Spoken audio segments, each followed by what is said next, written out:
how do you craft more meaningful and purposeful work, right? How can we, who so often don't feel purpose at work, achieve greater purpose at work? Right now, only around 15%, 15% of people globally feel engaged at work. A definitive minority of people feel that they have a great sense of purpose at work.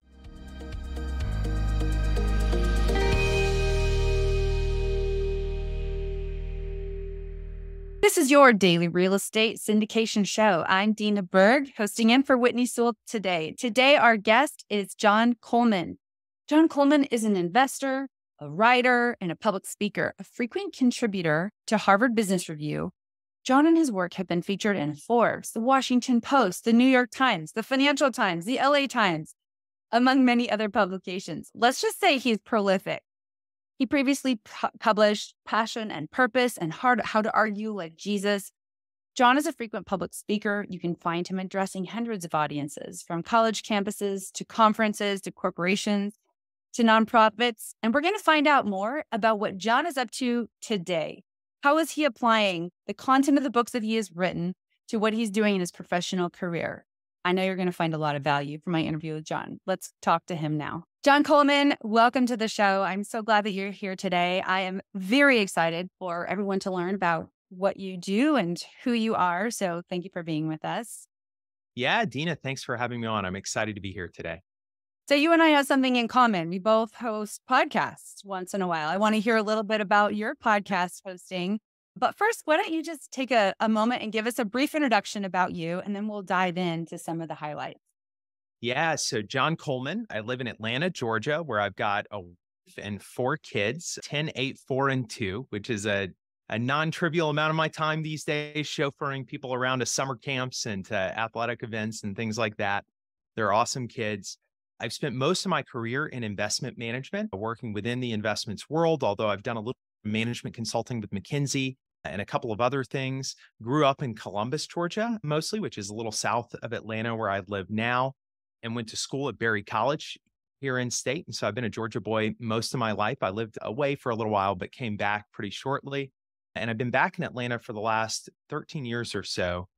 Dominantly, I spent time working at a big investment manager here called Invesco. That's kind of a multinational investment manager across a broad array of asset classes.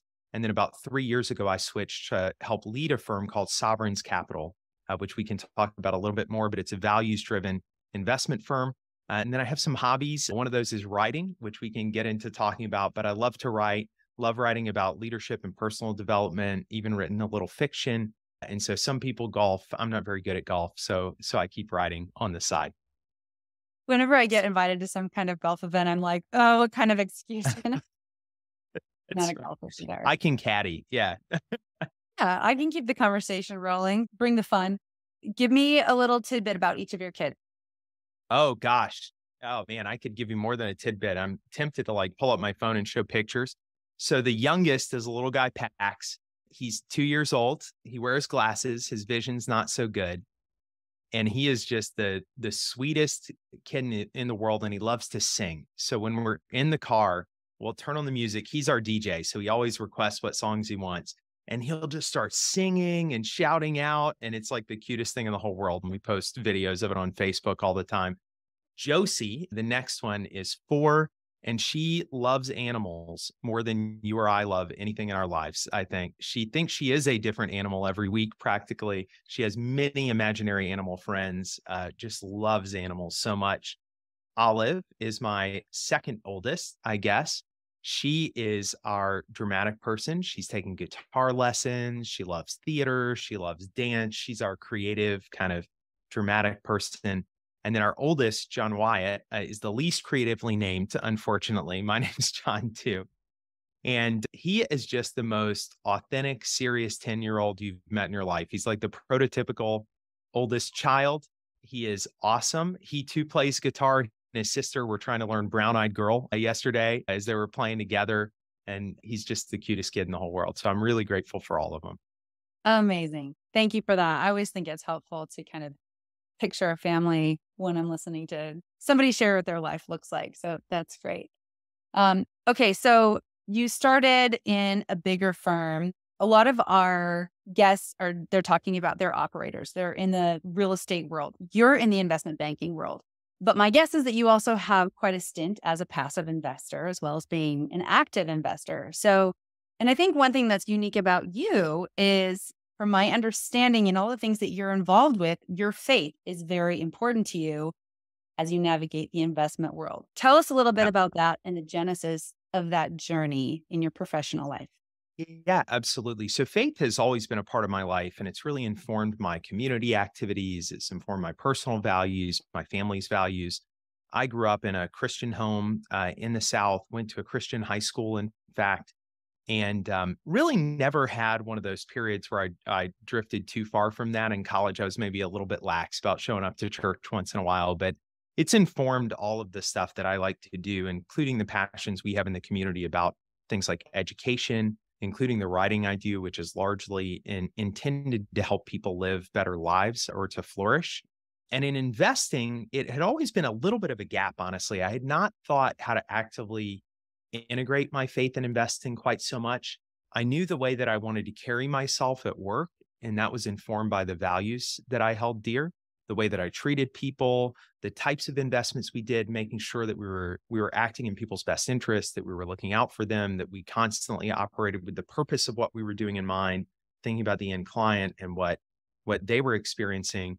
But I had never tried to like integrate the values of my faith and investment strategies. And certainly at my old firm, which was a big publicly traded asset manager, although they did manage about $80 billion in real estate, which was part of what I did with them. So I had some exposure to that. It wasn't tightly integrated in the way that it is now. I left that firm a few years ago and joined a firm called Sovereign's Capital, where I am now, that's explicitly a faith and values oriented investment firm, meaning that part of our investment thesis is that we believe that someone who practices the Christian faith authentically in their company or even in a real estate development, which we can talk about, is inevitably going to create a great culture that enables human flourishing and love of neighbor within that company, and that those types of cultures can outperform. And so our thesis is that we try and drive investments that outperform the marketplace, but we try and do so in a way that creates human flourishing within those companies and within those real estate developments and all the other things that we're investing in, and hopefully makes people's lives better. And we think there's no tension between the two, but they can actually reinforce one another when done right. Wow. So I'd love to hear what that transition period was like when you jumped from something that was known and comfortable. I don't know if it was comfortable. I'm just making some assumptions here. Something that was known, you were experiencing success into jumping into maybe more of a startup. What was that like? Yeah. Some of the key players. What was some advice that was given to you during that time that you held on to? And maybe what were some things that you had to drown out in order to move Totally. forward? Well, and it was a transition during COVID, which was even more interesting, I think, at the time. It really started in 2019, and this intersects with my writing a bit. So in 2019, I talked with my publisher, the Harvard Business Review, and we decided that I was going to write their guide to purpose. So if you've ever walked through an airport and seen the HBR guides on the stands, I've written for HBR consistently for about a decade. I'd never done one of their guides, although I'd been included as chapters in guides. And they asked if I would put something together on creating purpose or crafting your purpose, because I had written some articles for them on the fact that each of us, whether at work or at home, has the ability to create greater purpose in our lives, to really take control of crafting more meaningful lives. And they thought that might be an interesting guidebook for the HBR series so that everyone could experience flourishing. This is pre-COVID, so we didn't know how relevant that would be.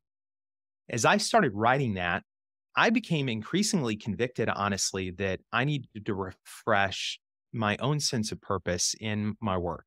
I was working for a great firm. I worked with great people. We did things that I did find meaningful, but it wasn't clicking in the way that some of the people I interviewed was. It wasn't clicking as much as the purpose in the rest of my life with my kids or with some of my hobbies.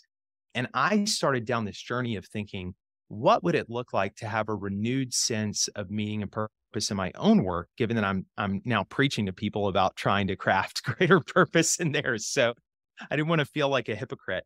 And I started really reconsidering just the structure of the type of opportunities I wanted to pursue. I had worked at big prestigious companies for a long time. So I'd worked at McKinsey and Company, the consultancy. I had worked for Invesco, which is a very large asset manager, a couple of other places that were kind of similar.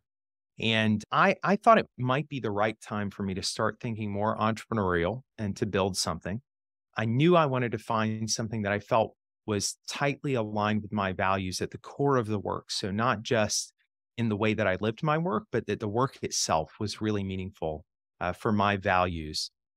And I knew I wanted to do something where I felt like I could be a leader within an industry and really help to move a movement forward or to move a concept or idea forward. I had no idea that that would result in sovereigns, honestly. It was about a year-long journey. I met my partners, Henry and Luke, about halfway through that. So in the summer of 2020, I met Henry and Luke. And at first, I honestly went to hit them up for money. I was thinking about starting my own private equity fund. I had heard they invested in Christians, and I thought, well, I'm a Christian and they should probably invest in me. And I went and talked to them a little bit, and they were very supportive of what I was doing. But they said, hey, while you're making the decision to start this fund, would you also give us some advice on what we're doing and see if you could maybe lean into what we're doing at Sovereigns? And I was naive, I guess, because I didn't realize that was like a 6-month interview as they were trying to get a sense for who is this guy. And eventually they called me and said, listen, we'd still be supportive if you want to do your own thing, but maybe you could come join with us and try and move forward this movement that we're crafting. Henry and Luke were amazing guys. They had started Faith Driven Investor and Faith Driven Entrepreneur, which are pretty big movements, ministries, podcasts. And they'd started Sovereigns a decade before, but they wanted someone to come in and help to first kind of replace Henry in day-to-day leadership because he was going to lead the ministries, and then help to grow and expand the firm. And so it just kind of by the end of that journey, it was providential. I think God had shown me things that year about a change in pace for the type of work I was going to do. And I found great people I wanted to work with. It was a mission that I believed in. It was an opportunity for entrepreneurship. It was a place like I could really live my values in everything that I did. And it was a no-brainer by the end, although it did take me about a year to kind of sort it through and figure things out. Wow. And so did you have any hesitation? Was it a hard transition, or were you just like headlong, I'm going in? No. Oh my gosh. Well, so the whole decision-making process was quite stressful. But even when Sovereigns reached out, it was a big deal to leave a huge established firm, Right. lots of creature comforts, big tall office tower, and join up and be employee number 10 at a place that was a little more fast moving, a lot more risk, a little less compensation, things like that. And so I definitely felt the list. And like a lot of people, my spouse was really the one that gave me the confidence that this was the right thing to do. Cause I think about my family a lot and like, am I making the right decisions for them? And I kind of knew this was probably the right thing, but I was a little bit nervous about taking a big risk and doing something really entrepreneurial. And she heard about it and literally was like, John, I don't even know why you're debating. This is the perfect thing. I don't know I what had her on the objections show you're coming too. up with. She was head first all the way. And I was head first pretty quick, honestly. I mean, once I flew out to meet him, there was about a week before I flew out to meet him in person and talk about it. And I was kind of back and forth a little bit. I met him in person. I called her that night and I said, I'm still worried about these things. And she talked me through it and told me how head first she was for it. And I remember I flew home the next day. And by the time I had landed the plane, I had accepted the offer, even though I had no title, no comp information, no nothing. I just said, hey, I think I'm in. I think I'm in. And we'll figure that out from here forward. And so in some ways it was head first, but I needed a little bit of a push Yeah. from Jackie to get there. So I guess this would be a question. What kind of advice can you give to folks who might find themselves in one of those transitionary periods? And I want you to talk more about your book and what you wrote in terms of finding your purpose, but it sounds like you were totally queued up right then, you know? Um, but what advice can you give to folks who are feeling the pull for a desire to work in a space that is more aligned with their purpose than just a professional trajectory? Yeah, absolutely. So I think you always want to be thoughtful about a job transition. So I'm not a jump first, think later type person.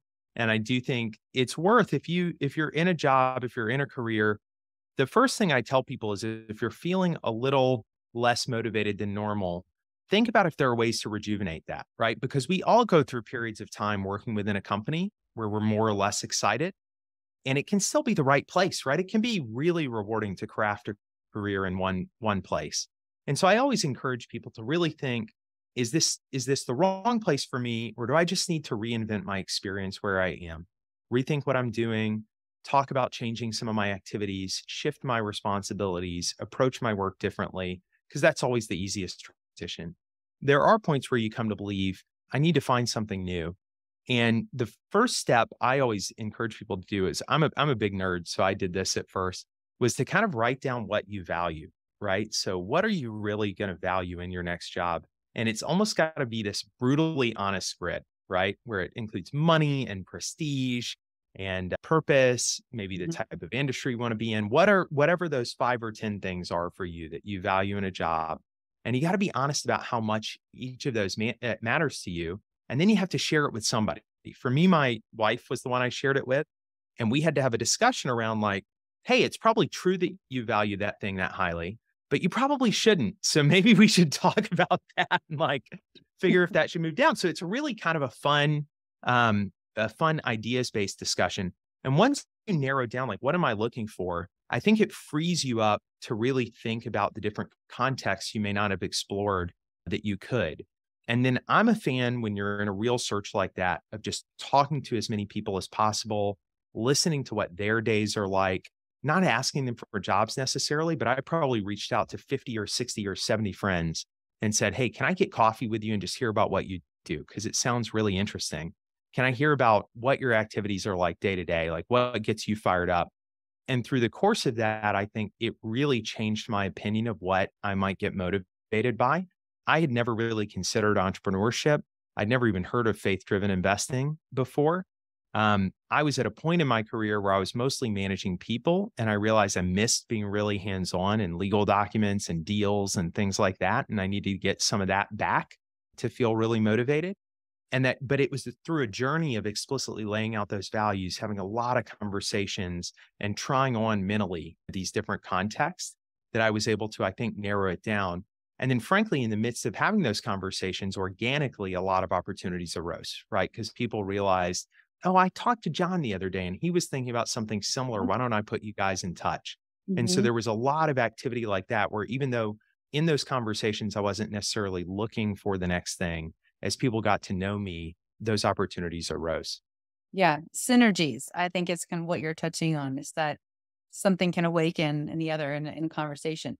Okay, so I'll move on after this, but I love these conversations because when my husband and I have getaways or when we have dates, he knows nothing moves my heart like a blank whiteboard. Ah, And so it's like the most romantic I love invitation. it. Like, do you want a whiteboard? And I'm like, yes.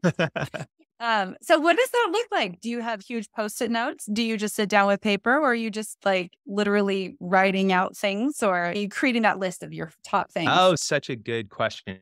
So Jackie and I really do our like goals and our kind of annual goals and long-term goals together every year. We get together and kind of talk about it.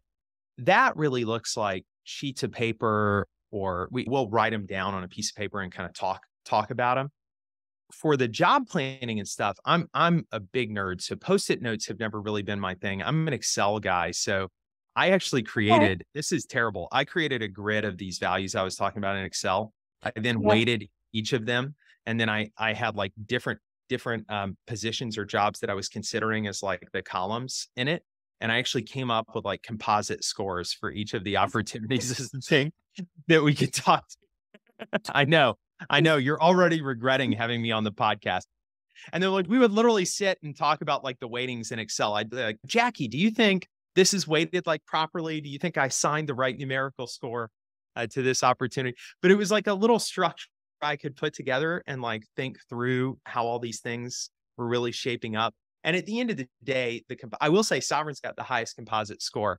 But at the end of the day, it wasn't necessarily that it was the highest composite score. It was like just a structured way to think through, hey, what are these things and do they actually match? Because here's the problem. Like, and I can tell you this in investment management in particular, the easy to quantify things, the tempting things can overwhelm the important things.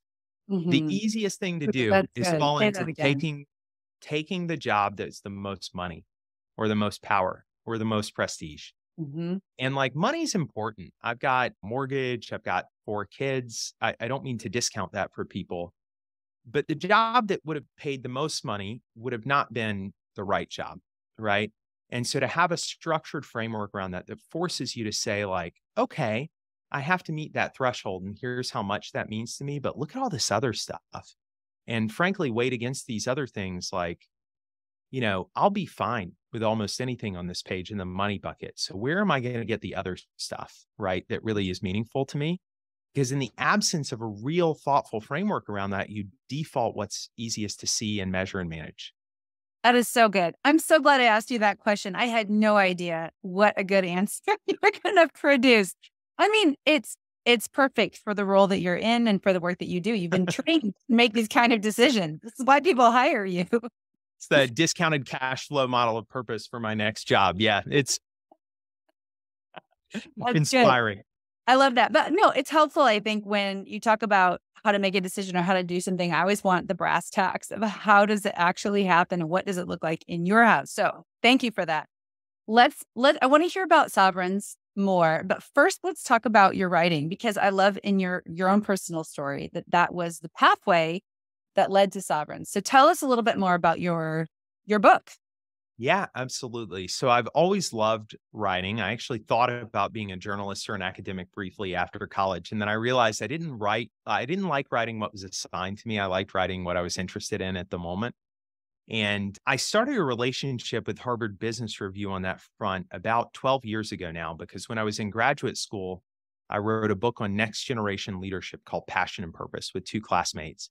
And this was coming out of the great financial crisis. There were obviously some pretty disappointing leaders in that crisis, many of whom had graduated our graduate school. And we thought, man, how did they mess it up so bad? And can our generation think about leadership differently? So we wrote a book about that.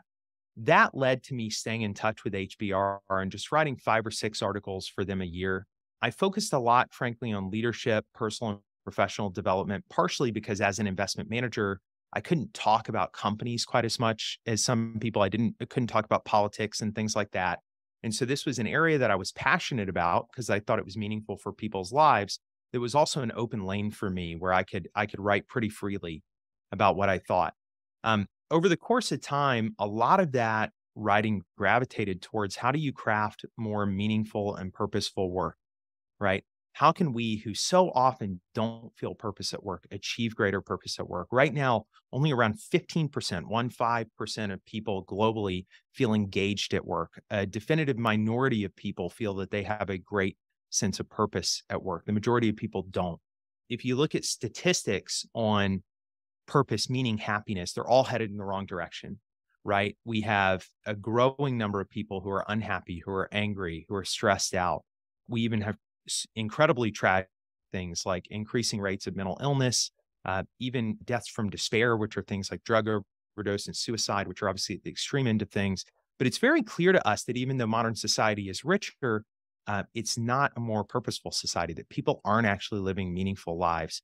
And that was one reason I got really passionate about this topic of, well, how can I as an individual and we as companies or corporations try and craft experiences that don't just make us rich. They don't just make us more powerful. They make us as individuals and as groups more flourishing. The types of people who can lay down at the end of their life and feel like I've lived something meaningful in my life. So good. HBR was fully behind it. They loved that topic. They thought it was important. They talked to me about doing it as a guidebook, partially because they know I'm a terrible marketer and the guidebooks tend to market themselves because I have a day job and all these things, but partially because they had not done one on purpose and they saw the need for it even before COVID. And then, during COVID, all of the trends I just talked about just ramped to the extreme. I mean, the loneliness, the isolation, the unhappiness went crazy, tragically, and the need for it was greater. I had this kind of thesis that's core to the book that purpose is something you craft, not something that you find. So people say, find your purpose. And I think I tried to answer that question for years. I got asked that question at the Harvard Coop in 2010 when I published my first book. How do I find my purpose? Couldn't answer it. Thought, man, why can't I answer that question?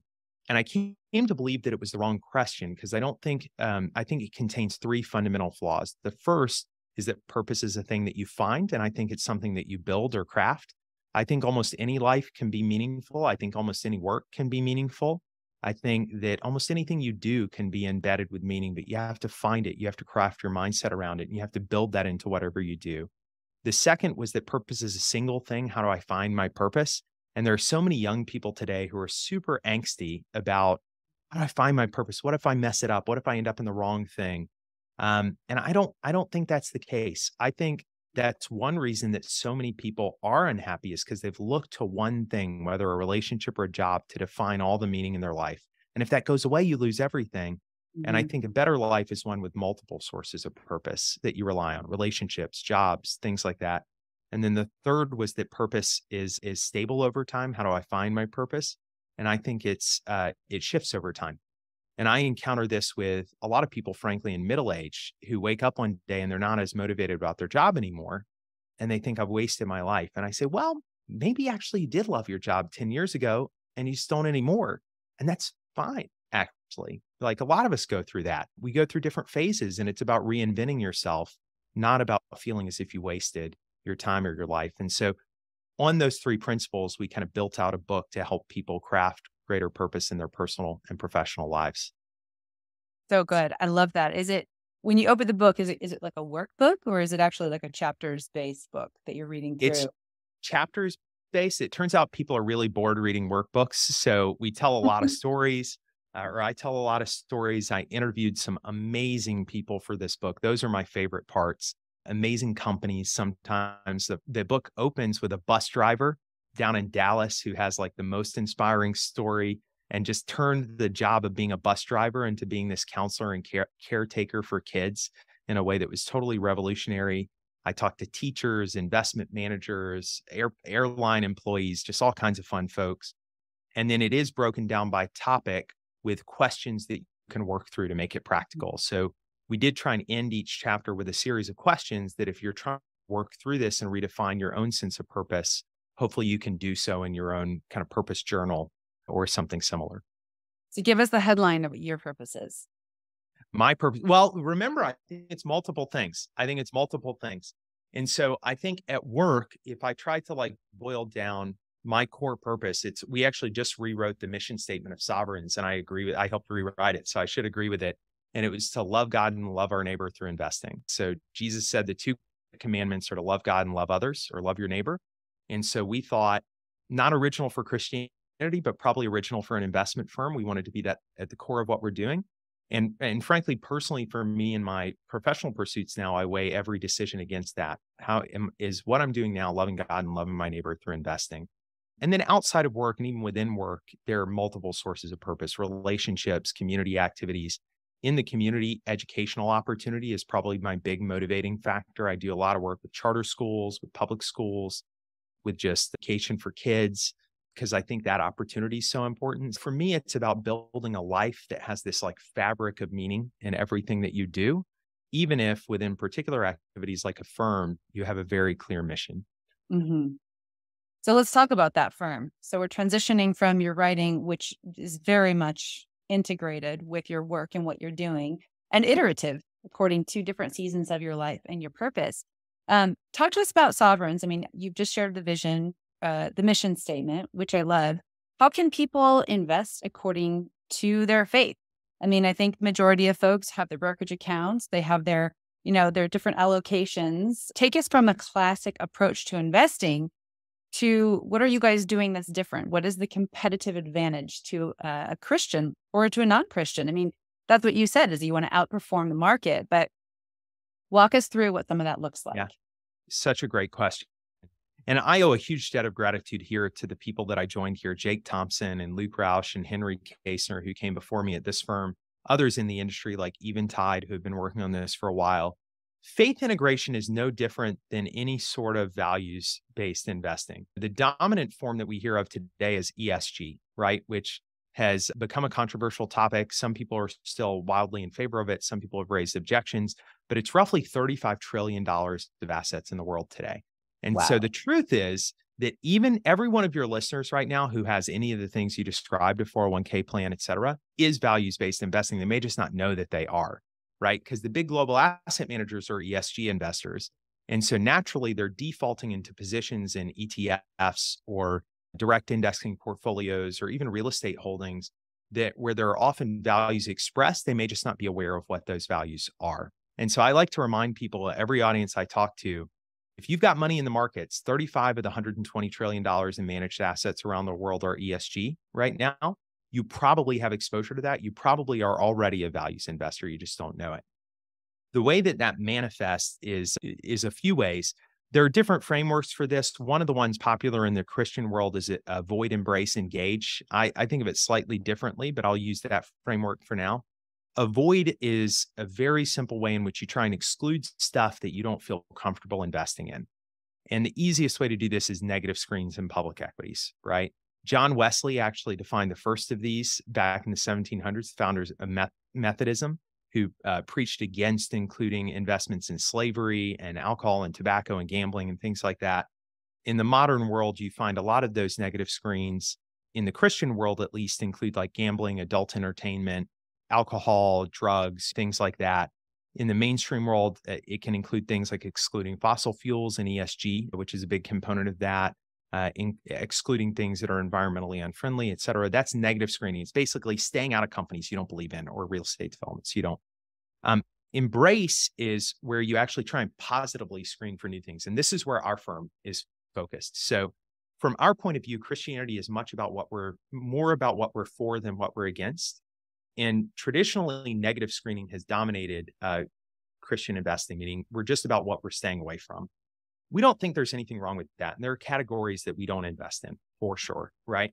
But for those unfamiliar with Christianity, like the gospel is really about how you're supposed to engage the world, right? The two great commandments, Jesus said, love God and love your neighbor, love one another, right?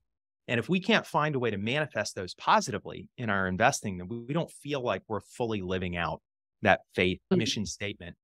That can look different in our public equities portfolio. For example, we are invested alongside all CEOs who share our values. And then we have 6 criteria by which we rate their companies to see if they encourage human flourishing in those companies. That can be things like whether they have good maternity and paternity benefits, whether they have adoption benefits to encourage families, whether they have chaplaincy and mental health resources, spiritual health resources for people.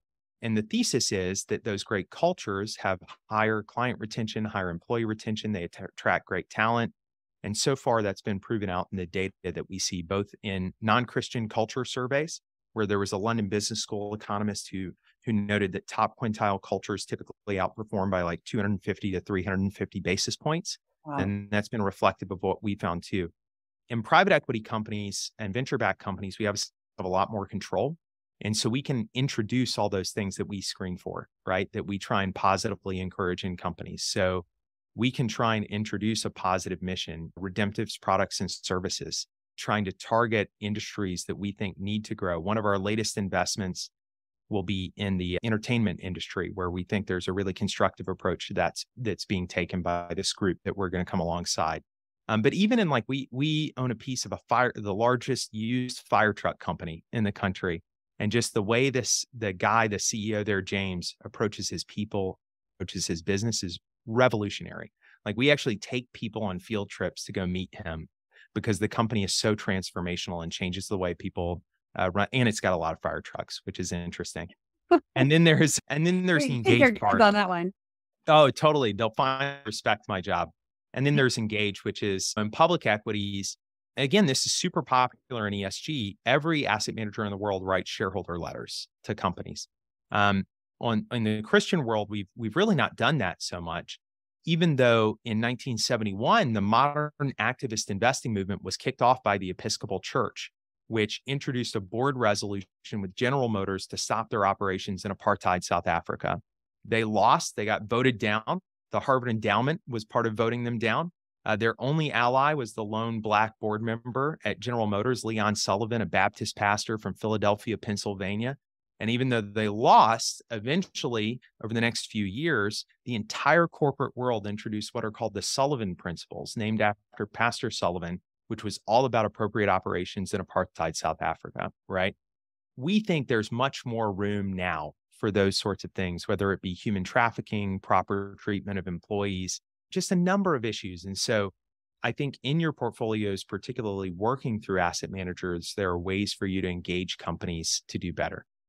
Oh, so how can you give advice to our listener who is a passive investor? Some are active operators.